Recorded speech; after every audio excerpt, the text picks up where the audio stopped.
ICC men's टी20 world cup England बनाम पाकिस्तान। सबसे पहले तो आईसीसी की तरफ से फाइनल मुकाबले को लेकर एक बड़ी खबर आ रही है कि मेलबर्न में रविवार को बारिश होने की आशंका है। अगर बारिश के कारण यह मैच रविवार को नहीं हो पाया तो इस मैच के लिए एक रिजर्व डे रखा गया है।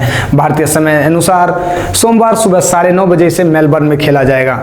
अब आइए बात करते हैं पाकिस्तान और इंग्लैंड के बीच आखिर आईसीसी के सफर के फाइनल मुकाबले में। सबसे पहले बात करें इंग्लैंड की अंतर्राष्ट्रीय क्रिकेट में प्रवेश करने वाली इंग्लैंड अभी तक आईसीसी में सिर्फ 2 मुकाबले अपने नाम कर सकी है।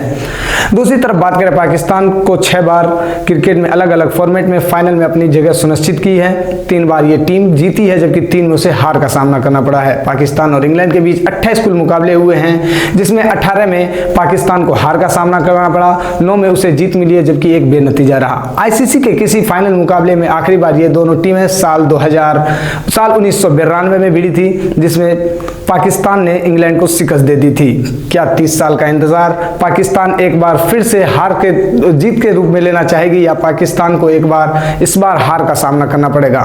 वैसे संभावित प्लेइंग 11 इंग्लैंड की बात करें, जोस बटलर कप्तान, Alex Hales, Phil Salt, Ben Stokes, Harry Brook, Liam Livingstone, Moeen Ali, Sam Curran, Chris Jordan, क्रिन वॉक्स और आदिल रशीद।